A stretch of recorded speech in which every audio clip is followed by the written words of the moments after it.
Glória a Deus. Nesse acampamento, os irmãos já sabem, nós estamos trabalhando o tema Um Caminho, um Propósito. Ontem nós pudemos conversar um pouco, junto com os dois preletores convidados, acerca do caminho. Qual é o caminho? Um pouco, algumas pinceladas também do que seria o propósito. E hoje eu vou continuar, vou concluir, né? E a gente vai então fechar essa ideia de propósito. Qual é o propósito?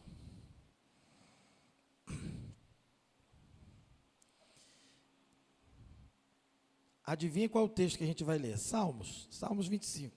Então convido você a abrir sua Bíblia em Salmos 25. Pastor Carlos ontem pregou o Salmo até o versículo 14. Eu pensei que ele ia pregar o Salmo todo. Aí eu já tinha preparado um sermão em outro texto, já que ele ia gastar o Salmo todo, mas ele não gastou o Salmo todo. Ele foi até o 14, não é isso? Aí eu fui obrigado a completar, que eu vou até o 22. Aí eu peguei o estudo que eu preparei para vocês, esses dois estudos de ontem e de hoje, né? Aí o de hoje que eu preparei, ele está separado aí dentro dessa perspectiva, do versículo 10 até o versículo 22, tá bom? Então nós vamos, antes de ler o texto, que pode voltar para a gente falar, esse título tão assim, criativo que eu coloquei aqui. Vamos falar junto? 1, 2, 3 e já, valendo! Qual é o propósito? Mais uma vez. Agora sim, pode colocar no texto. Aí você fala assim, pô, grande coisa, que criatividade. Pois é, não tem o que inventar, irmão. A gente não tem o que inventar quando se trata de propósito. Se tem uma coisa que a gente pode ficar confuso, se a gente não estiver atento, é qual é o propósito. A gente confunde o propósito. Foi como foram feitas as perguntas ontem. Existe um propósito que é geral, que é para todo mundo. E existe uma forma específica de cumprir esse propósito geral, que seria o seu propósito específico. Como eu vou cumprir o meu propósito geral, se eu não conheço a forma específica? Porque eu sou um indivíduo, eu sou alguém específico. Então, por eu ser alguém específico, Deus vai trazer orientações específicas para a minha vida. Mas o propósito vai culminar em algo geral, sempre geral. Então, por exemplo, meu nome é Henri, eu sou um indivíduo. Deus tem um caminho geral para todo mundo. Todo mundo encontra o Senhor através de Jesus Cristo, o mediador. Então, Jesus Cristo é o caminho, não é isso, irmãos? A gente aprendeu. Então, é um caminho único para todo mundo. Então, é uma forma geral. Agora, cada um tem uma história para contar como encontrou Jesus. Sim ou não? É a parte específica. Entenderam? E o propósito? A mesma coisa. Temos propósitos bem claros e gerais na Bíblia. Mas cada um, na sua individualidade, vai desenvolvê-lo, identificá-lo e colocá-lo em prática de alguma forma bem específica. Então, é isso que eu queria conversar com vocês. Vamos ler o texto? Bem, versículo 10, então. Todos os caminhos do Senhor são amor e fidelidade para com os que cumprem os preceitos da sua aliança. Por amor do teu nome, Senhor, perdoa o meu pecado que é tão grande. Quem é o homem que teme o Senhor? Ele o instruirá no caminho que deve seguir. Viverá em prosperidade e os seus descendentes herdarão a terra. O Senhor confia os seus segredos aos que o temem e os leva a conhecer a sua aliança. Os meus olhos estão sempre voltados para o Senhor, pois só Ele tira os meus pés da armadilha. Volta-te para mim e tem misericórdia de mim, pois estou só e aflito. As angústias do meu coração se multiplicaram. Liberta-me da minha aflição. Olha para a minha tribulação e o meu sofrimento e perdoa todos os meus pecados. Vê como aumentaram os meus inimigos e com que fúria me odeiam. Guarda a minha vida e livra-me. Não me deixes decepcionado, pois eu me refugio em ti. Que a integridade e a retidão me protejam, porque a minha esperança está em ti. Ó Deus, liberta Israel de todas as suas aflições. Glória ao Pai, glória ao Filho, glória ao Espírito Santo, assim como era no princípio, e agora e será para sempre. Amém. Essa é a palavra do Senhor para nós nessa manhã. Vamos orar. Senhor Deus, Mais uma vez em oração, estamos para pedir a direção do Teu Espírito diante deste texto. A Tua palavra, inspirada pelo Espírito Santo, está diante de nós e ela não volta vazia. Que ela possa agora atingir os nossos corações e os nossos corações, como terreno fértil, possam frutificar, possam responder com fé e que possamos então ser impactados e corrigidos, aperfeiçoados nessa manhã. Fala com cada coração, aquilo que é geral e aquilo que é específico, para que saiamos daqui transbordando por onde o Senhor nos levar, em nome de Jesus, amém. E aí o que eu fiz então para a gente trazer essa continuidade do versículo, do capítulo 25, do Salmo 25? Eu aproveitei o estudo, então vocês já estudaram, tiveram a oportunidade de estudar, nós vamos aprofundar esse estudo, combinado? Bem, vocês já viram aí que eu escrevi dentro de um objetivo de contextualização a pergunta, qual é o meu propósito? Muita gente pergunta, qual é o meu propósito? E a gente sabe que a gente está vivendo num tempo em que vale mais a produtividade e vale mais funcionar as coisas do que ter significado, do que ter noção de o certo ou errado. A gente está vivendo num tempo em que o pragmatismo prevalece. O que é o pragmatismo? Está funcionando, está valendo, só que às vezes funciona para prejudicar o propósito num ambiente ou numa realidade em que pouco se dá atenção para o que é bom e o que é mal. A gente vê crente concordando com o mal, fazendo um raciocínio, sendo convencido por algumas figuras aí convincentes, e aí daqui a pouco ele fala aquilo que a Bíblia diz que é errado e que é mal, ele está repetindo, dizendo que não funciona, dá para fazer. O crente, como a gente vai encontrar o nosso propósito, e mais do que encontrar, vivê-lo, numa realidade em que até o crente se confunde? É isso que a gente precisa conversar. Aqui, o pastor Carlos Elias ontem já nos contextualizou com relação ao Salmo em que Davi estava passando, um momento de aflição, um momento de guerra, de confusão, de uma confusão familiar, e o caso específico de Absalão, em que Absalão se volta contra ele, quer tomar o trono, e acontece aquela tragédia com Absalão, porque, afinal de contas, se voltou contra o ungido do Senhor, recebeu da parte de Deus, ainda que tenha sido algo terrível, mas recebeu da parte de Deus aquilo que ele mesmo plantou. E Davi, que ainda que tivesse um filho que era seu inimigo, era seu filho, estava sofrendo, e estava num contexto então de contenda, confusão, de guerra, de disputa, de traição, e ao mesmo tempo agora também de luto, de luta também, mas de luto por uma tragédia que acontece com seu filho. E aí ele escreve esse salmo, começa a colocar os seus anseios, ele já inicia elevando o seu coração, a sua mente ao Senhor, e o nosso pastor pôde então discorrer sobre isso, e eu queria então conversar com vocês a partir do versículo 10, lembrando o autor do livro que a gente tem usado também como apoio, que é o Rodrigo Bibo, que ele tem um comentário muito interessante, ele tem uma frase muito útil para a gente entender essa questão do propósito. O propósito não é o destino final, mas é o processo. Veja, mas como assim é o processo? O processo não é o caminho, eu não estou caminhando. Sim, o caminho, você está caminhando, é uma estrada, né, metaforicamente, você está trilhando um caminho. Mas, dentro desse trilho, você vai identificar o processo. E identificando esse processo, você vai identificar o propósito.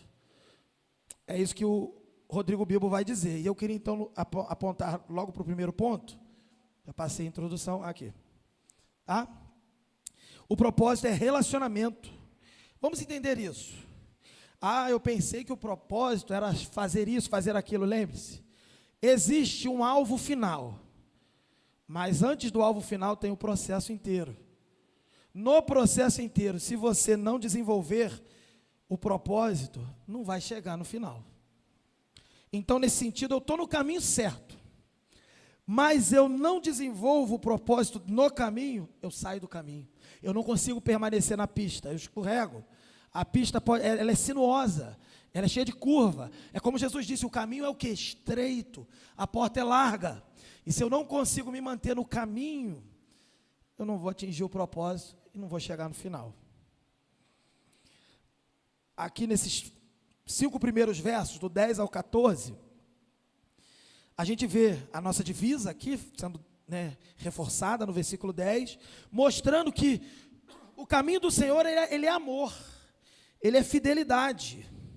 Por que o caminho do Senhor é amor e fidelidade? Porque se há caminho, já há amor. Se há caminho, já é sinal de fidelidade. Se existe um caminho, já é prova de amor. Davi não tinha dúvida que para o ser humano não haveria caminho, a não ser que houvesse amor e fidelidade. E aí, por causa desse amor, então ele se constrange. Me lembro de 2 Coríntios 5,14, Paulo dizendo que o amor de Cristo nos, vai embaixador, nos constrange. Aqui, Davi constrangido por um amor revelado no caminho. Eu não sei, eu não consegui avaliar se o caminho é difícil ou fácil, mas só de existir caminho é prova de amor. Só de existir caminho, onde não deveria nem ter caminho, é prova de fidelidade. Isso nos constrange. Eu não merecia nem ter um caminho, eu não merecia nem ter acesso a uma escapatória. Davi identificou isso e pediu perdão. Perdoa o meu pecado, Senhor. E no verso 12, ele vai fazer uma pergunta retórica. Dentro da sua poesia, dentro da sua música, ele pergunta: quem é o homem que teme o Senhor? Ele está dizendo assim: existe aquele que teme ao Senhor? Existe. Então saiba você que teme ao Senhor, que Ele, Deus, o Senhor, o instruirá no caminho que deve seguir. Veja, há um caminho. Ele não vai apenas apontar o caminho, ele não vai apenas, e não que seja pouco, ser o caminho, mas ele vai o ensinar a trilhar o caminho. Começa a se desenrolar aí o propósito. Ele vai ensinar. O texto está dizendo aqui, ele o instruirá no caminho, ele caminhará com você. Lembra do Salmo 23, que é bem pertinho do 25, na organização daqui do livro de Salmos. Ainda que eu ande pelo vale da sombra da morte, não temerei mal algum. Por quê?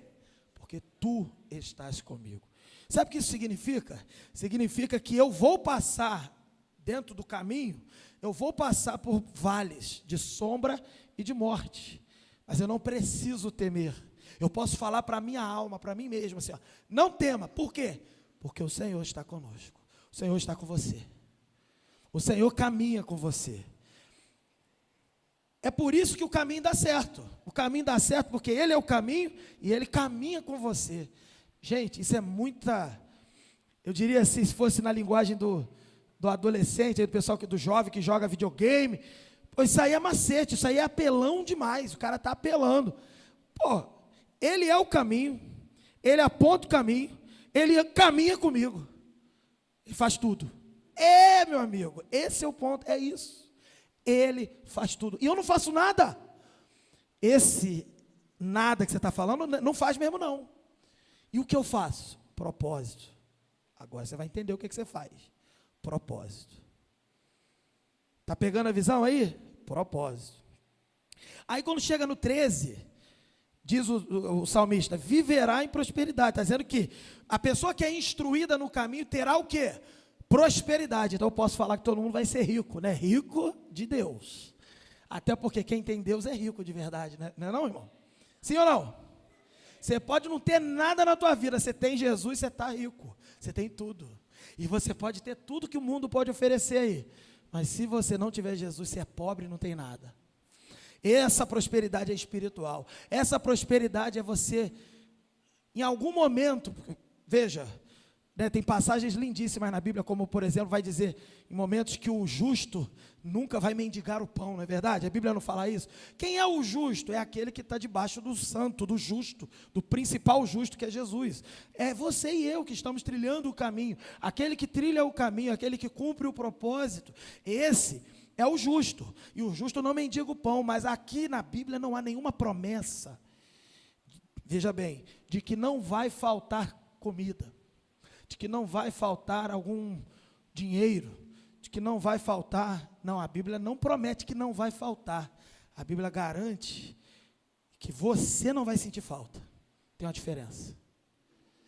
Eu ouvi uma história ontem aqui, aqui fora aqui. Não é não, irmã? Uma história bonita de uma senhora, agora é senhora. A senhora sua mãe. E eu fiquei impactado porque é exatamente isso. O Senhor não deixa a gente sentir falta.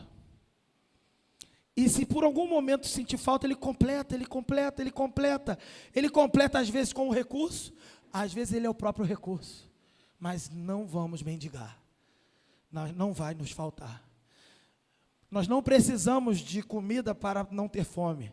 Nós precisamos de Deus que nos garante não ter fome. É isso que a gente vê aqui. Prosperidade é isso.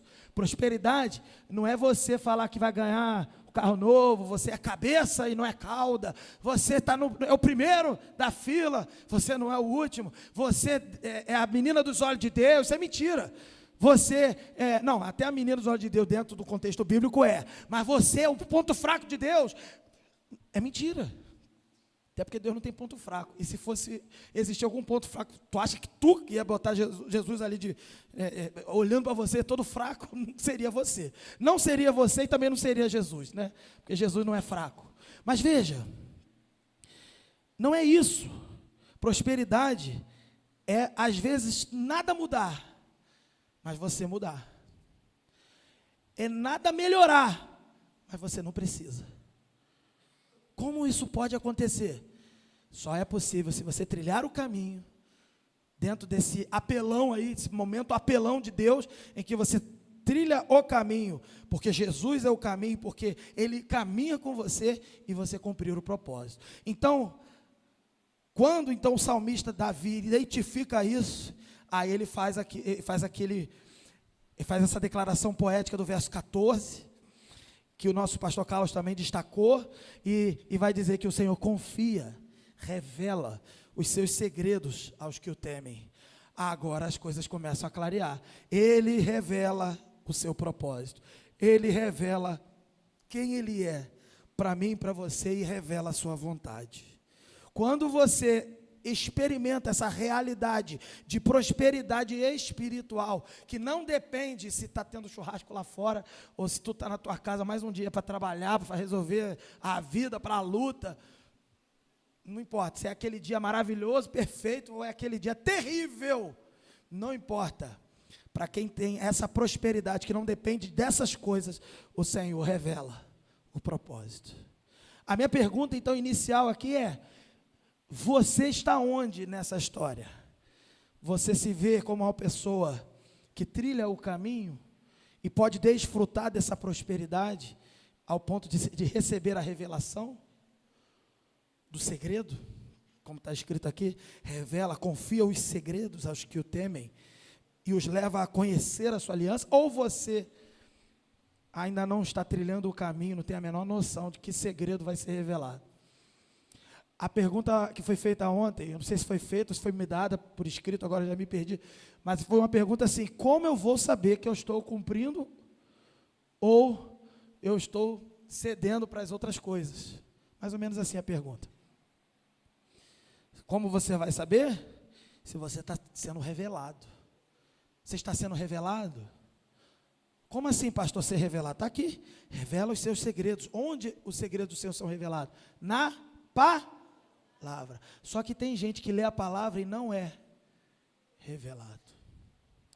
Tem gente que sabe a Bíblia de cor, explica todas as línguas originais, explica toda a história de como a Bíblia foi formada, dá aula em universidade, não crê em Deus e não foi revelado. Agora, aquele que vive uma prosperidade de alguém que está no caminho, que é instruído pelo Senhor, esse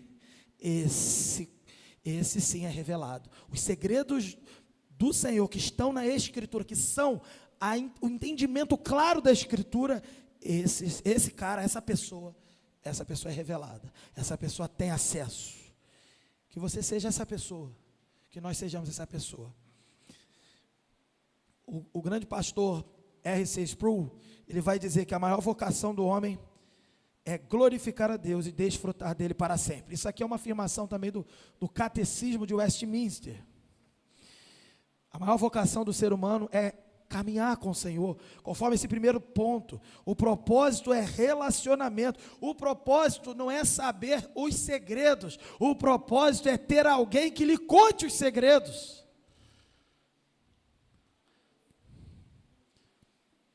Esse é o propósito. Você tem alguém que caminha com você, que não deixa você sozinho, e ainda te conta os segredos. Segundo ponto. O propósito se revela no sofrimento. Tem gente que pensa que na hora do sofrimento tudo se escurece. E a gente fica confuso e não sabe o que vai rolar, o que vai acontecer. É nessa hora que vem as maiores lições. É nessa hora que vem a maior revelação. Onde está a maior revelação da Escritura? Se não no momento de sofrimento. O maior sofrimento que um ser humano poderia passar. E o nome desse ser humano é Jesus. E não porque ele teve que suportar, e não que seja pouco, mas ele suportou sim algo terrível, a cruz, de madeira, pesada, açoites, foi açoitado várias vezes, espancado, diz a Escritura que ele foi moído. Aquilo tudo, do ponto de vista humano, e até psicológico, emocionalmente falando, até mentalmente falando, é destrutivo ao ponto de matar mesmo, é terrível, é torturante. Mas Jesus não suportou apenas essa coisa terrível humana. Ele suportou aquilo que era espiritual, que seria colocado nos nossos ombros. E nós não suportaríamos, seríamos destruídos. As misericórdias do Senhor são a causa de não sermos destruídos. Ali Jesus suportou o meu e o teu inferno. A tua eternidade de inferno e a minha eternidade de inferno, Jesus suportou na cruz. E só Ele poderia sim ser destruído. Só Ele poderia morrer e não ser destruído. Entenda, o propósito se revela no sofrimento. Jesus sofreu para revelar propósito. Jesus sofreu para mostrar, é assim que eu me revelo. É assim que eu me revelo a você. Aqui quando, então, Davi, que não tinha ainda clareza de quem seria o Messias, ainda não sabia totalmente, mas mesmo sem saber, quantos salmos ele escreveu apontando para o Messias. Não à toa, Jesus é a continuidade do trono de Davi, a raiz de Davi. Veja o verso 15 até o 19. Os meus olhos, o salmista está falando, estão sempre voltados para o Senhor. Quando eu sofro, eu tenho que olhar para onde? Para o sofrimento? Para onde? Para Deus. Tem gente que sofre e começa a olhar para o sofrimento, começa a olhar para o desafio, começa a chorar. O problema não é chorar, o problema é para onde você está olhando. Se para onde você está olhando te faz chorar, não tem problema, desde que quem te faça chorar é o Senhor.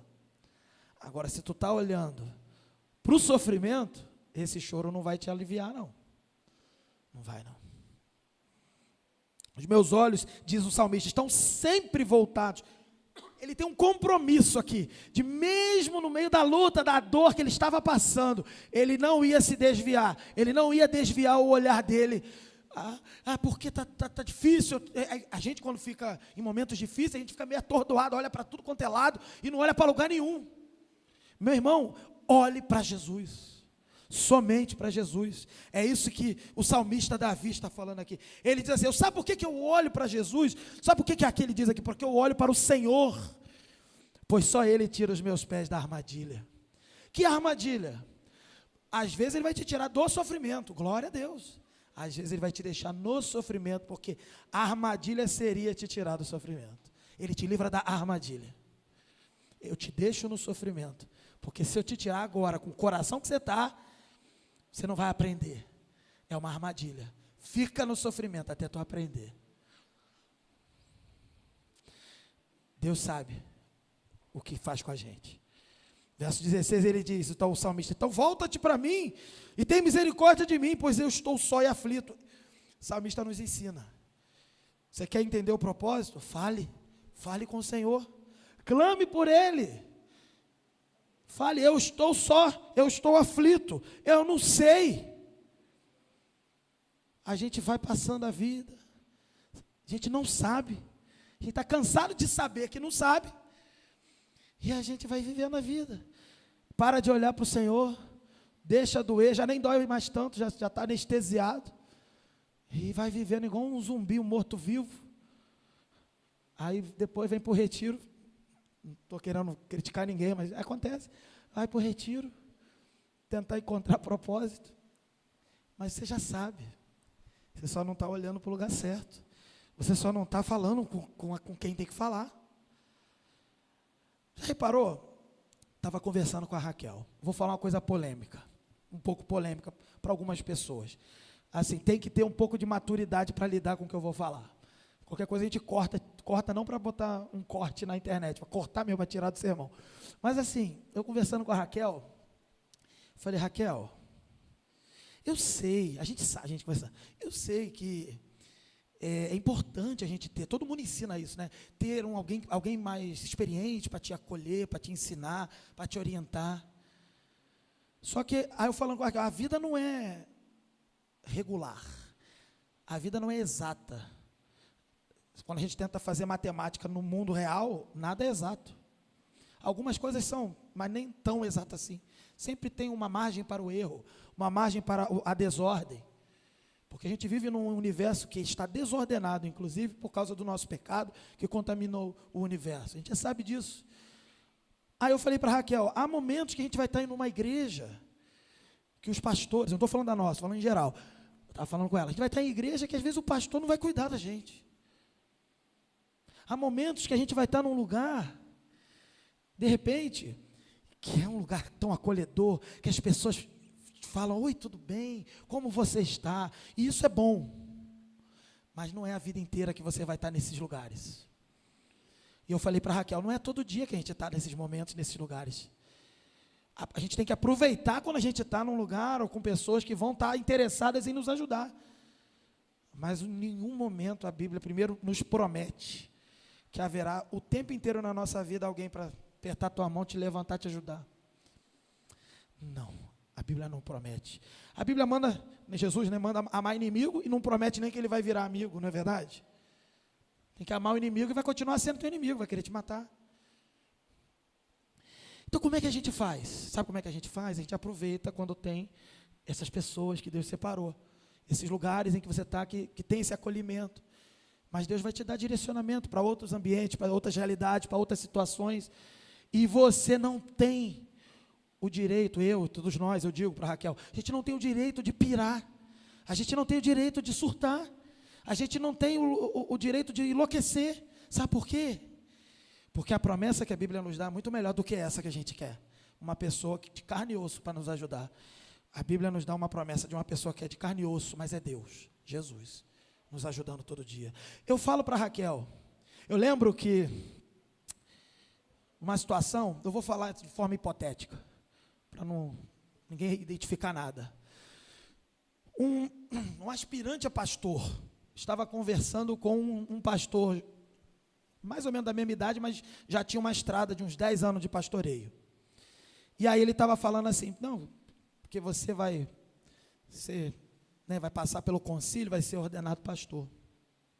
Ele disse para esse aspirante a pastor, mas não espere nessa igreja, com essas pessoas, não espere que você vai ser cuidado, não espere que as pessoas vão te ajudar, não espere nem que o pastor vai te chamar para tomar um café. Naquela época, essa pessoa então, naquele momento, naquele passado daquela pessoa, ela estava entendendo que aquilo era curioso, talvez perigoso. E de repente aquela pessoa avança na vida, realmente é colocada como pastor, e aquela pessoa então vai para aquela igreja, serve naquela igreja e começa a ver tudo aquilo que aquele outro pastor falou. E ela começa a estranhar que ela não enlouqueceu. Ela começa a estranhar que ela não sentiu falta. E aí depois aquela pessoa perguntou, aquele pastor que conversou com ele, agora já pastor, perguntou: e aí, você viu como é que era? Não te falei? Aí aquela pessoa que era aspirante, o aspirante falou assim, que agora já é pastor: eu vi, realmente, fizeram do jeito que você falou. Mas sabe, estranhamente eu não senti falta. Estranhamente eu não precisei de pastor nenhum indo na minha casa. Estranhamente, diferente do que você disse, eu não surtei. E aquela pessoa então explicou para esse pastor mais antigo. Sabe por quê? Porque eu não tinha expectativa nisso, nunca tive. Você me ajudou a não ter, inclusive. Você falou que não ia ter mesmo, e eu não contei com aquilo. Eu contei com o que a Bíblia diz, que tem que contar com o Senhor. Aí eu conversando com a Raquel, então, lembrando dessa história, aí eu conversando com a Raquel, falei para a Raquel: Raquel, eu não sei qual momento a gente vai estar, com pessoas que estão com a gente ou sem a gente, mas eu só sei que a gente não precisa. Ninguém precisa. Ah, mas a Bíblia diz que pessoas precisam de pessoas. Sim, pessoas precisam da pessoa de Jesus. Pessoas precisam da pessoa do Pai. Pessoas precisam da pessoa do Espírito Santo. E se tiver pessoas redimidas por Jesus, vai fazer bem. Mas vai ter dias que não vai ter ninguém. E a gente não tem o direito de surtar, de enlouquecer, e fazer pirraça e falar: poxa Deus, o Senhor falou que eu ia estar no meio de um povo que é bom, que é santo. O povo que é bom, que é santo, peca, rejeita Jesus.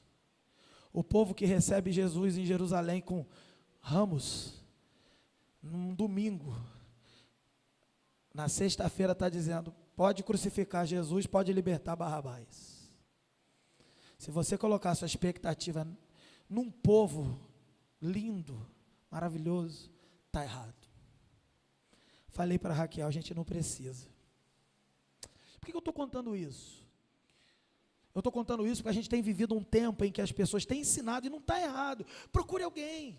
Não está errado, procure alguém, mas não vai ter sempre. Procure quem? O salmista ensinou: os meus olhos estão sempre voltados para o Senhor, pois só Ele tira os meus pés da armadilha. É isso. Você está olhando para o pastor, de repente você está animado com a juventude, pô, o pastor cuida, a galera cuida, glória a Deus, aproveita. Como num piscar de olhos, tudo isso pode mudar. Ou porque você vai para outro lugar, ou porque dentro do nosso ambiente as coisas vão mudar. Eu não sei, não conte com isso, aproveite. Alguém te fortalecendo. Igreja é isso, um fortalecendo o outro. Mas vai ter dias que a igreja vai estar doente, que as pessoas vão estar sofrendo. Não vai ter ninguém para te ajudar e levantar a mão. E aí? Aí tu desiste, tu enlouquece, aí tu surta, e ainda vai dizendo no final: poxa, claro que eu surtei, deu tudo errado. Ainda se justifica. Tu acha que vai dar certo se tu fizer isso? Tu acha que vai rolar? O que tu acha? Não vai rolar. Então, lembre-se, fale com o Senhor: volta-te para mim, verso 16, e tem misericórdia de mim, pois estou só e aflito. Você vai falar muitas vezes para o seu amigo, para o seu irmão, para o seu pastor, para o seu líder, e ele vai te ajudar: volta-te para mim, meu líder, estou só e aflito. Você vai falar para ele, você vai compartilhar com ele, e ele vai te ajudar. Mas ele só vai te ajudar porque ele é instrumento de Deus. Se Deus quiser acabar com isso, falar: agora eu e você, sem mais ninguém, Ele faz, para você aprender como é que funciona. Quando você estiver vibrando com pessoas de Deus do seu lado, não confunda, são pessoas pecadoras, que vão precisar inclusive de você. E como é que vai ser? Você vai ser sempre aquele que precisa de ajuda? Ou você vai começar a ficar saudável, olhando para Jesus, falando com Ele e disponível para aquele que precisa? A gente não precisa de pessoas nesse sentido que eu estou falando. A gente precisa de Jesus. O salmista podia ter escrito, o salmista podia ter cantado: Senhor, envie pessoas para cuidar de mim. Você vê isso aqui escrito no texto? Não! Gente, o abandono por pessoas faz parte da história do servo de Deus.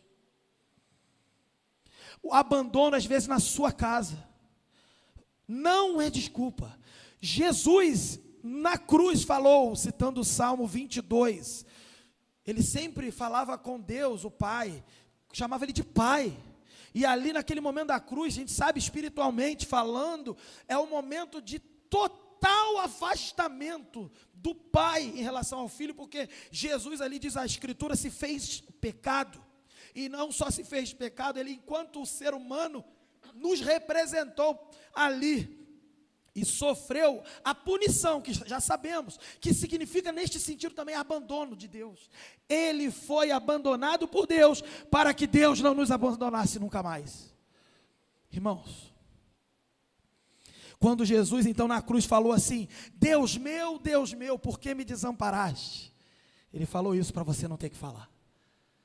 Você pode falar, amigo meu, parente meu, pastor meu, por que me desamparaste? Mas nunca na sua boca vai ter isso. Deus meu, por que me desamparaste? Porque na sua boca você vai ter o contrário. Você vai ter, volta-te para mim.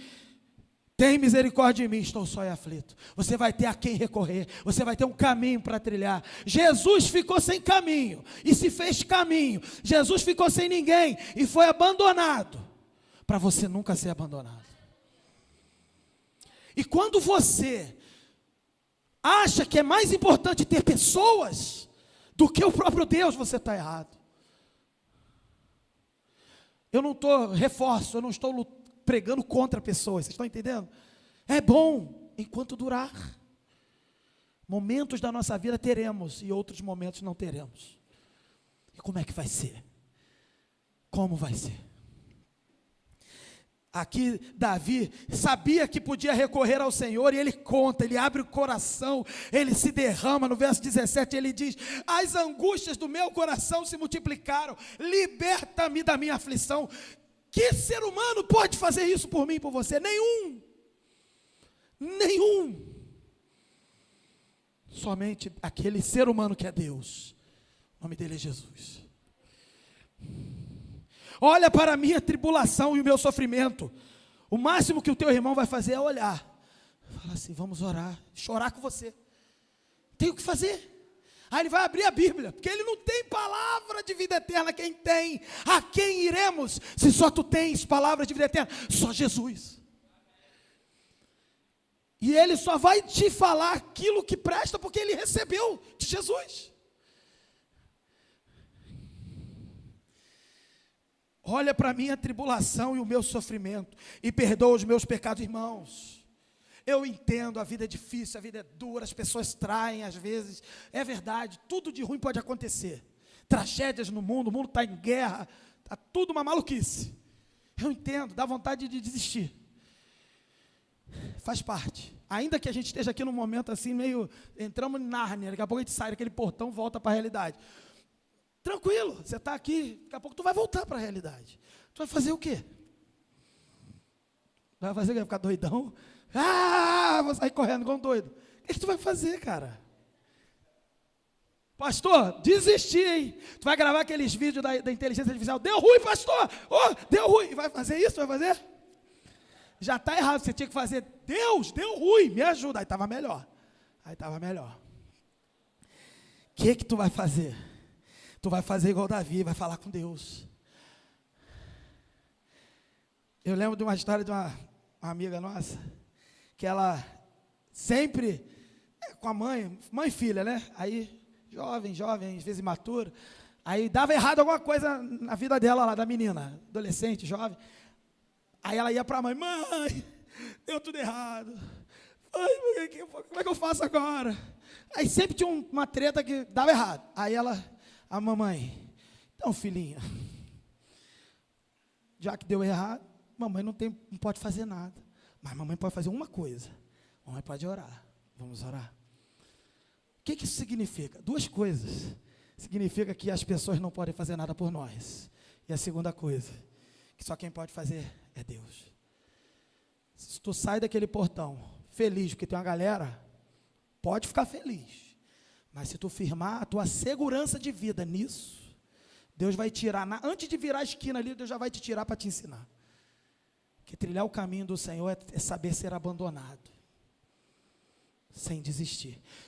É saber ser abandonado, sem abandonar o Senhor, porque o Senhor nunca nos abandona. Eu não sei quais os abandonos que você já viveu. Eu sei os meus. E eu já aprendi muita coisa nisso. E uma coisa que eu queria deixar bem claro aqui hoje, é que não tem desculpa para você abandonar Deus. Porque Ele abandonou o Filho dEle, para você não ser abandonado por Ele. Aqui o salmista fica aflito, e ele nessa aflição sabe a quem recorrer, e no verso 19 termina a descrição do seu problema para Deus, falando com a pessoa certa. Ele vai e diz: vê como aumentaram os meus inimigos e com que fúria me odeiam. Quantos momentos você se vê como Davi? Talvez você nunca tenha sido um rei, verdade, mas a realidade de aflição que Davi está passando, ela se aplica em cada um de nós, sim ou não, irmãos? Quantos níveis de oposição eu e você já enfrentamos? E a gente vai procurar pessoas, não que não possa, porque a Bíblia nos ensina, quanto igreja, nos aconselharmos uns aos outros, nos apoiarmos uns aos outros. Mas todo o apoio e aconselhamento vai apontar para quem?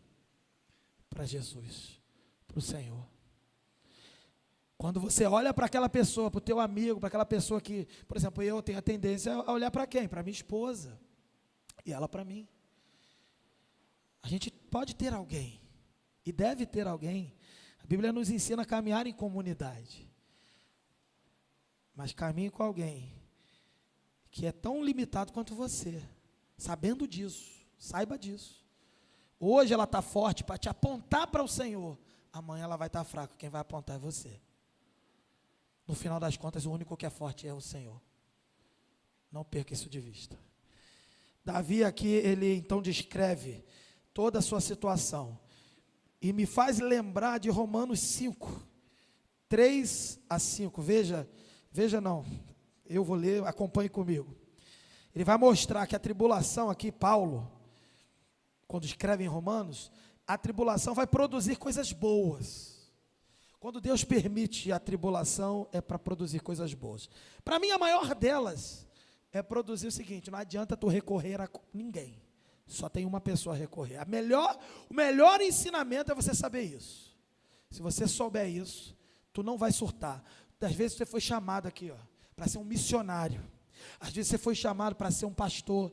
Às vezes você foi chamado para ser um líder da igreja. Às vezes aqui temos líderes já. Você já exerce, ou já exerceu. Ou pior, né? Ou melhor ou pior, você já exerceu e se traumatizou até.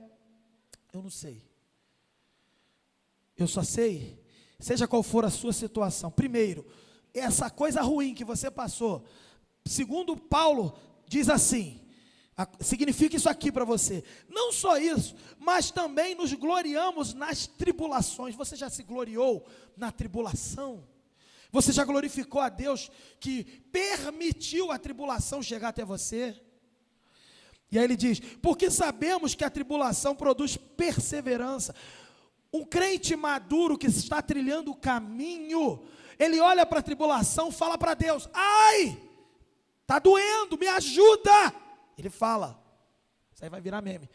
Ele fala, mas além dele falar isso, ele se alegra de forma espiritual, ainda que os olhos dele só vejam morte, ele se alegra. Ele confia, porque ele sabe que aquela tribulação, aquela dor, aquilo tudo está produzindo nele perseverança. Caráter, diz o texto, caráter aprovado, irmãos, esperança. E ele diz assim: a esperança não nos decepciona, verso 5 de Romanos 5, porque Deus derramou o seu amor em nossos corações, por meio do Espírito Santo que Ele nos concedeu. Segundo Charles Spurgeon, ele diz assim, as lágrimas do crente são lentes, presta atenção, as lágrimas do crente são lentes que ampliam a visão do propósito de Deus. No sofrimento você vai enxergar muito mais, do que naquele momento de tranquilidade. Churrasquinho que a gente vai comer ali, futebolzinho, não sei o que, piscininha. Sabe quando as lágrimas fazem a sua vista embaçar? É bom demais, porque você não vai olhar para as coisas erradas. Você só vai ter uma direção para olhar, para o Senhor. Glorie-se no sofrimento. Está produzindo em você perseverança e esperança. Terceiro ponto, o propósito. Veja, a gente já viu aqui, o propósito é o quê? Relacionamento. Aí depois a gente viu, o propósito se revela no... E agora, o propósito é o quê? Integridade e esperança. Vamos entender isso. Se o sofrimento em algum nível já vai fortalecer e produzir a nossa esperança, o que seria essa ideia de integridade? Aqui, ó, verso 20. Guarda a minha vida e livra-me. Ele continua clamando. Não me deixes decepcionado, pois eu me refugio em ti. Aí ele vai falar no 21. Que a integridade e retidão me protejam. Então, vamos entender isso. Eu estou no caminho. Veio a guerra, veio a batalha, estou sofrendo, estou chorando, estou daquele jeito. Propósito é integridade. Aí o salmista fala que a integridade e retidão me protejam. O que ele está dizendo? Ele está dizendo, Senhor, me preserve, íntegro, inteiro. O que é um servo de Deus íntegro, inteiro? É aquele que não se desvia, é aquele que está olhando somente para o Senhor, e por isso obedece, e por isso cumpre os mandamentos, se dedica ao Senhor. E quando ele diz que a integridade e retidão me protejam, é o seguinte, eu vou caminhar num caminho justo, que é o caminho do Senhor, e exige de mim retidão, para não me desviar. E na medida que eu me mantenho íntegro, inteiro nesse caminho, e em retidão, sem sair do caminho, ou seja, eu estou cumprindo o propósito, e cumprindo esse propósito, eu posso confiar e ficar tranquilo, que esta caminhada íntegra, reta, sem desvios, vai me guardar, vai me proteger. Uma caminhada torta pode fazer um carro capotar, sim ou não, irmãos? Mas uma caminhada correta faz você chegar até o destino. É isso que o salmista tinha certeza, que a integridade e a retidão me guardem, me protejam. Por que ele pede isso ao Senhor? Porque ele não tem a quem pedir mesmo, só ao Senhor. Ele vai dizer, porque a minha esperança, diante de todo o sofrimento, toda a esperança que eu tinha em outras coisas foram frustradas. O Senhor frustrou para eu saber, para eu procurar a pessoa certa. Eu tentei de tudo, porque eu sou rebelde. Eu tentei de tudo, mas no final só sobrou o único que resolve. A minha esperança está em ti.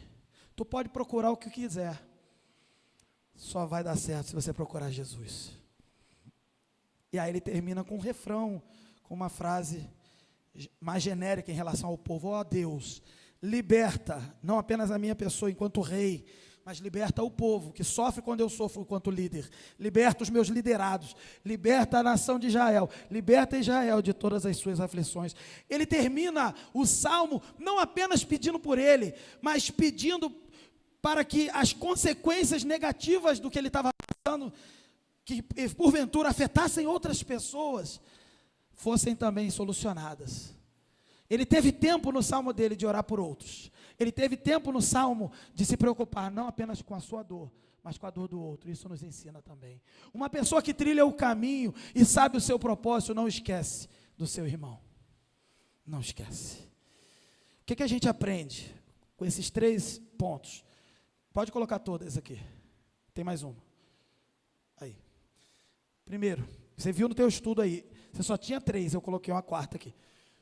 Não busque o que fazer, mas com quem andar. Faz sentido ou não faz, depois de ouvir tudo isso?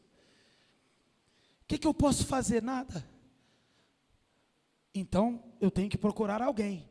A quem eu posso recorrer? Somente um. Todos que você pensar, não podem. Quem pode? O Todo-Poderoso, o Senhor. Você só pode procurar a única pessoa que pode resolver, o Senhor. Isso me faz lembrar que o propósito sem a presença é só performance, como você viu no estudo. Então, o seu objetivo deve ser recorrer à pessoa, a única que pode resolver, que é o Senhor, e caminhar com ela todos os dias. O relacionamento com Deus é um caminho de revelação. Você, Senhor, me revela, meu querido, trilhe o caminho com Ele, e a revelação é todo dia. Você quer esperar ser revelado para caminhar? Nunca. Precisa caminhar. Você já foi revelado pelo fato de ter um caminho. Caminhe, e você vai ter revelação. O relacionamento com Deus é um caminho que revela o mistério. E Paulo vai dizer que mistério é esse, Colossenses 1, 26, 27. Presta atenção aí. O mistério que esteve oculto. Olha, durante épocas e gerações. No tempo de Davi não sabia não. Quem sabe é você e eu aqui agora, no século 21. Um mistério que esteve oculto durante épocas e gerações, mas que agora foi manifesto aos seus santos, a igreja.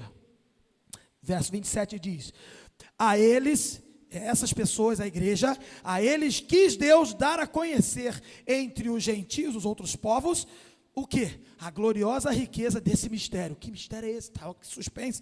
Que é Cristo em vocês, esperança da glória. Você tem a revelação que nem Davi tinha. Então tu pode ser até melhor que Davi, porque você tem mais informação e mais capacitação até do que Davi. Segundo ponto, aprenda com a dor. Davi encontrou propósito mesmo em meio à angústia, não é verdade? Ele percebeu o propósito de Deus. Deus vai revelar o propósito dele no deserto, na provação, nos momentos em que as coisas faltam. Faltam pessoas, falta tudo. O Senhor revela. Seja na alegria ou no dia mal, o Senhor está se revelando e revelando o seu propósito. Ele tem algo a nos ensinar. Ele tem algo a revelar para nós todo dia.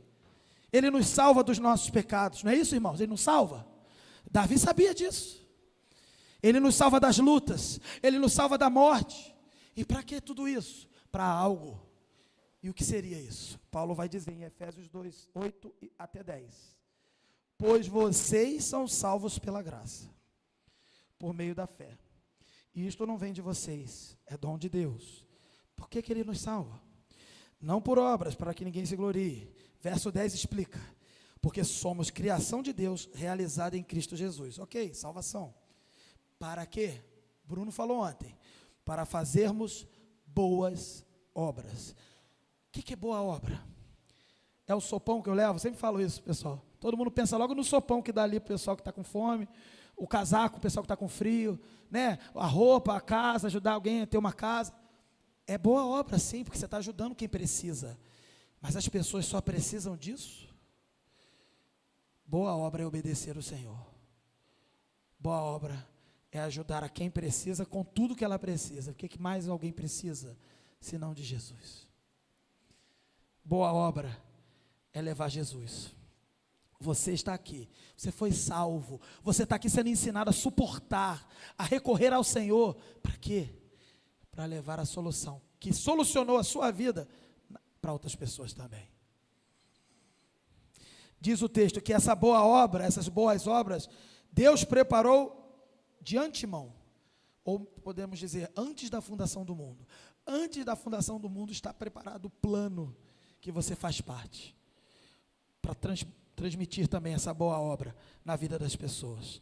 Aqui diz o texto, de antemão, preparou de antemão para que nós as praticássemos. Então, aprenda com a dor. Eu sofro por quê?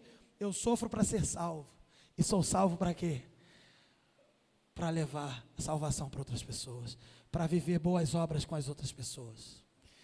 Terceiro, caminhe com integridade e esperança. Mais uma vez, integridade. Como falamos, integridade é ser inteiro. Integridade não é perfeição. Integridade é consistência. Às vezes, eu na minha liderança, até falo aqui, os líderes estão aqui, às vezes alguns não entendem. Por que o pastor faz isso? Sabe por quê? Porque eu estou esperando você ser constante. Ora você vem, ora você não vem, ora você está, ora você não está. Cadê a constância? Sabe quem me ensinou isso? Primeiro, a Bíblia. Segundo, alguém que Deus colocou para andar comigo, meu pastor. Ele falou, seja consistente, faça um trabalho consistente. Vai ter momentos que a gente acerta, vai ter momentos que a gente erra, mas continua. Errou, levanta. Acertou, avança. Vamos para frente. Quando a gente para, isso eu aprendi na minha vida, eu vejo claramente quando o diabo usa coisas, situações, pessoas, na minha vida. Vejo claramente, aqui, isso aqui é para me fazer parar. Eu vejo, isso aqui está querendo que eu não vá lá visitar o fulano. Aqui está querendo que eu não vá cumprir esse compromisso que eu tenho. Aí sabe o que eu decidi na minha vida? Eu não vou parar. Eu não vou parar. Quem vai me parar é Deus. Se Deus me manda avançar, eu vou avançar. Se Deus me mandar parar, eu vou parar. Eu não vou parar. É andar. Vai. Ah, mas eu estou cansado. Vai, caramba, vai. Bora. Para frente. Confia no Senhor. Vai. Bora. Quando que eu vou parar? Quando o Senhor falar, pare. Aí eu paro. Parece tão simples agora ouvindo, né? Parece tão tranquilo agora, assim, ouvindo eu falar. Mas é simples. Basta fazer. Quando você começa a fazer, você vê que não é tão difícil assim. Agora você prefere, eu tive que parar, porque você sabe, né? Aconteceu. Vai. Jesus tinha todo motivo de parar. Jesus até orou no Getsemane, não orou? Ele não falou assim, Pai, se possível, passe de mim esse cálice. Ele tinha motivo de parar, porque a gente não valia nada. Ele ia morrer por gente que não vale nada. Mas o que ele fez? Mas não seja feita a minha mais? Não para. Caminhe com constância, consistência. Deus usa pessoas fiéis no caminho todo dia. Ele usa você e usa outros para te ajudar. E quando não tiver ninguém, é Ele que vai te ajudar mesmo, direto. Vai, avança. Ele usa as pessoas que têm olhos para a esperança. Olhe para Jesus, olhe para a esperança que está em Jesus. Pessoas que têm esperança da glória que virá. Pessoas que têm certeza do que está reservado para a gente no futuro. Não olhe para hoje. O que tem hoje que vai te motivar? Nada, meu irmão. Só olhe para Jesus e para a promessa futura. É como Paulo nos lembra em Efésios 2:9, nos revelou o mistério da sua vontade, de acordo com o seu bom propósito que ele estabeleceu em Cristo. Aí o verso 10, mais um mistério revelado aí. Fala, por que eu não posso parar? Por que eu não tenho desculpa para reclamar? Sabe por quê? Porque no verso 10 está a explicação. Isto é, de fazer convergir em Cristo todas as coisas, celestiais ou terrenas, na dispensação da plenitude dos tempos. Eu não vou parar, eu vou ter consistência, eu vou ser íntegro, porque o Salmo me ensina que a integridade me protege, e eu não vou parar, por quê? Porque tudo vai apontar para Jesus, o que eu estou passando de bom, e o que eu estou passando de ruim. Quem para, é porque não sabe o propósito. Quem para, é porque já está capotando pelo caminho. Último, o propósito é obediência ao Senhor. Quando Davi se reconhece pecador, no Salmo, clamando por misericórdia, sabe o que ele está dizendo? Ele está dizendo assim, eu já entendi o propósito de Deus, já entendi que o propósito é que a gente seja obediente, eu já entendi porque, veja, ele reconhece pecado, clama por misericórdia para poder pedir livramento. O que significa isso? Significa, meu irmão, que ainda que o pecado seja do outro contra mim, eu sou pecador, o mal está no mundo porque eu colaborei, pecando também. Ele é humilde, ele se reconhece e clama por misericórdia, por salvação, porque ele entendeu que o propósito de Deus, Senhor, eu vou ser obediente. Você quer livramento e não quer ser obediente. Você quer, Senhor, eu quero ser curado, o Senhor te apresenta um remédio, você não toma, desobediente. Davi sabia que ele precisava ser obediente. para que o livramento fosse completo na vida dele. O propósito é a obediência ao Senhor. É como a gente vê em Efésios 1:4. Porque Deus nos escolheu nele, antes da criação do mundo. Para quê? Para ficar reclamando que está dando tudo errado? Não, para sermos santos, obedientes, separados do pecado, santos e irrepreensíveis em sua presença. O Senhor, ensina o teu propósito, meu irmão, desculpa, mas está aqui. Se está duro demais, é porque precisa corrigir mesmo. Precisa. Todos nós. Todos nós. Meu irmão, meu compromisso não é agradar pessoas. Meu compromisso não é nem me agradar, porque se eu quisesse me agradar com toda sinceridade, apesar de eu gostar de vocês, eu não tenho nada contra. Meu compromisso, sabe qual é? Se eu quisesse seguir meu coração enganoso, eu estava agora lá em Cabo Frio, numa praia, sentado olhando para a água. Não estou. Vocês estão me vendo em Cabo Frio? Meu compromisso é com o Senhor. Não ande atrás de pessoas que querem ter compromisso com você. Até pessoas que vão namorar, que vão casar, procure alguém que quer ter compromisso com Deus, primeiro. Não busque compromisso com você em primeiro lugar. Busque compromisso com Deus. Concluindo então, o que a gente faz com isso tudo aqui? Tudo que eu ouvi desde ontem até aqui. Sabe o que a gente faz? Pede a Deus para nos manter acordados até a hora do churrasco, né? E concluir aqui o sermão. É o seguinte, o propósito de Deus, tenha certeza disso, o propósito de Deus, ele não é sempre visível, claro. Você viu que eu li versículos? Eu mandei o sermão lá no grupo para você ler com calma, vários versículos. A cada tópico, volta só para mostrar aqui um negócio. A cada tópico desse, eu coloquei trechos de versículos do Novo Testamento. Sabe por que eu coloquei? Porque são propósitos. Você vai entender vários propósitos. Agora pode voltar para a conclusão. É o seguinte, como eu falei no início, o propósito ele é geral, mas ele precisa se manifestar na sua vida de forma específica, de forma individual. O propósito é que a gente seja santo e irrepreensível. O propósito é que a gente realmente proclame o Senhor. O propósito é que a gente cumpra, como está aqui, nesses versículos que eu li, por exemplo, Colossenses, em que a gente revele Cristo em nós, esperança da glória. Esse é o propósito, revelar em nós Cristo e tal. O propósito é sim que a gente faça boas obras. O propósito é sim que a gente trabalhe e viva confiando que tudo vai apontar e convergir para Jesus. Esse é o propósito. Agora, como isso vai se desenvolver na sua vida no dia a dia? Pastor, eu quero escolher coisas que apontem para esse propósito. Eu entendo.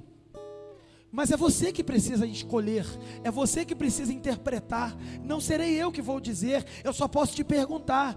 Essa decisão que você tem que tomar, essa escolha que você tem que fazer, essa proposta que fizeram para você, ela vai ajudar você a revelar Cristo em nós, esperança da glória? Essa proposta que fizeram para vocês, essa proposta aí, ela vai te ajudar a ser santo e irrepreensível? Essa proposta vai te ajudar a viver boas obras de obediência? Essa proposta, ela vai revelar Cristo, apontar para Cristo? Eu não vou dizer para você, é você que ama o Senhor que deve fazer e deve entender. Não tem uma resposta pronta, mas tem uma certeza, é tudo sobre Cristo e não sobre você. Enquanto você pensar em você mais do que pensa em Cristo, vai dar errado.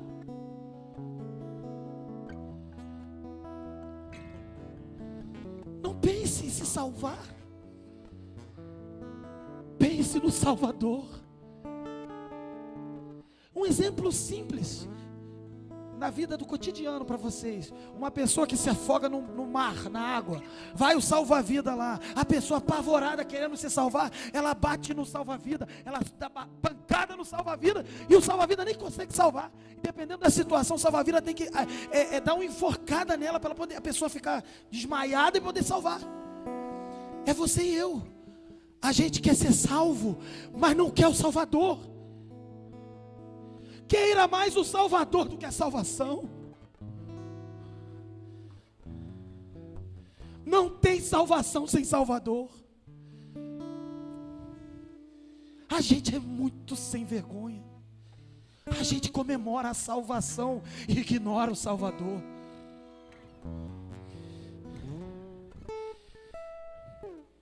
A conclusão? A resposta está dentro de você.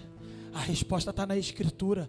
A resposta é o Espírito Santo que habita em você, que vai te guiar à verdade, diz a Escritura acerca dele. Qual é o meu propósito? Eu não vou te falar que o teu propósito é ser isso ou aquilo. Nem a Bíblia fala.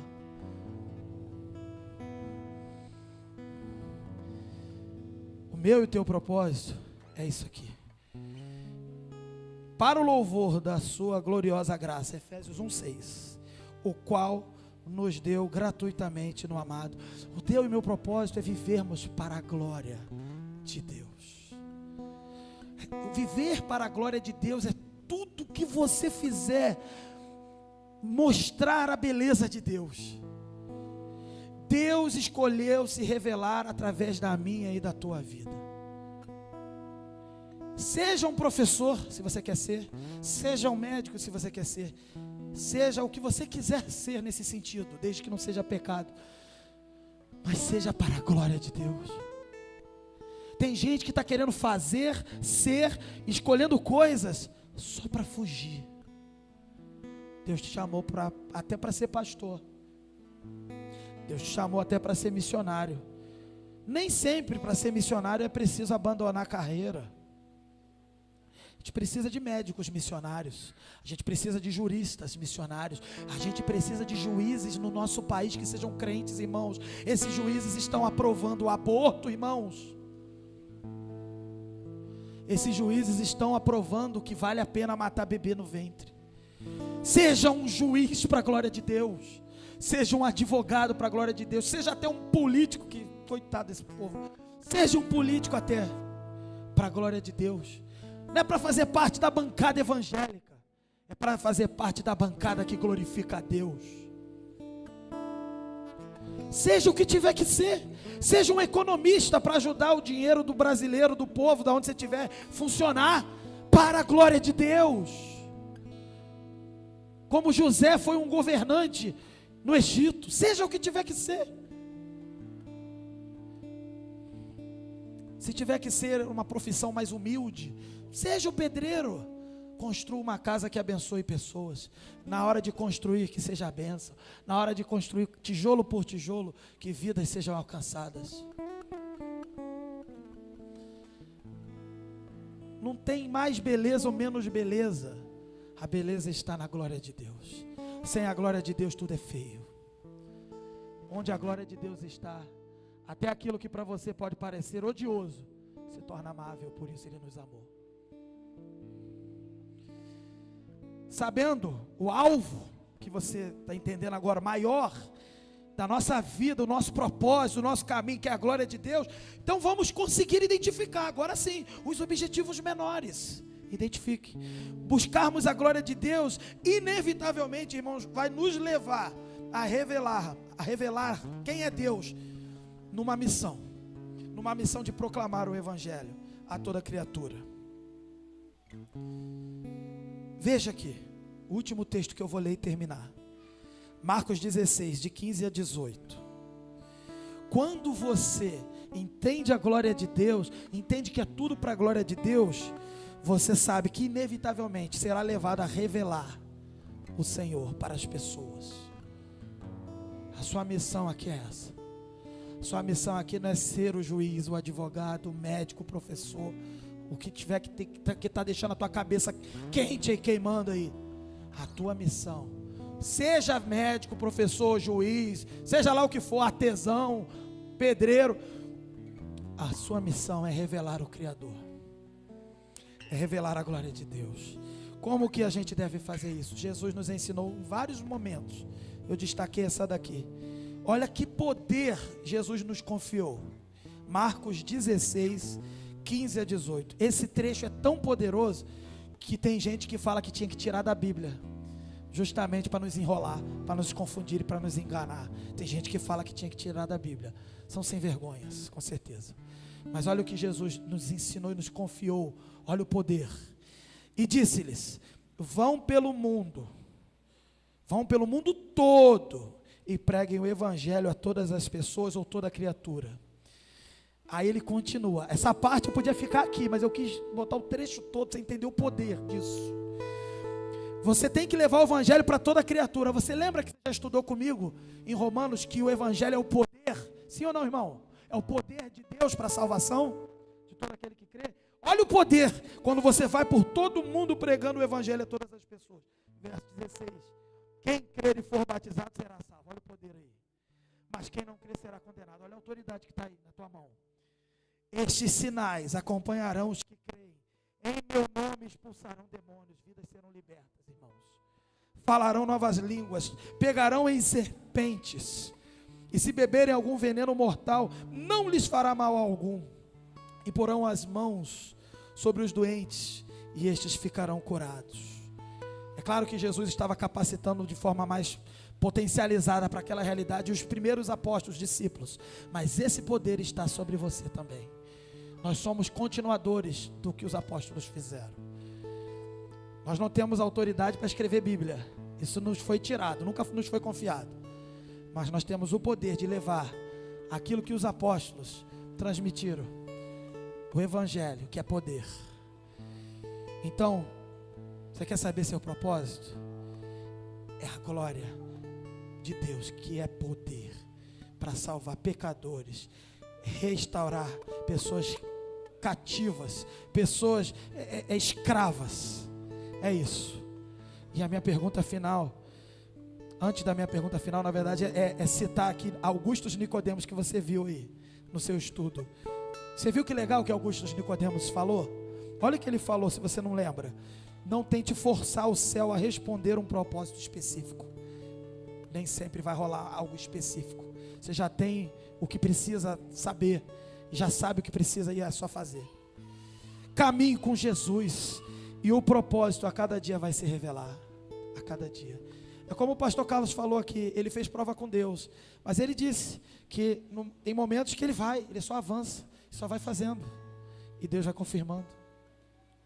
Decisões mais difíceis, provavelmente Deus vai trazer uma revelação bem específica. Mas existem situações que não dependem de decisão difícil. Ela depende só de uma postura sua e avançar.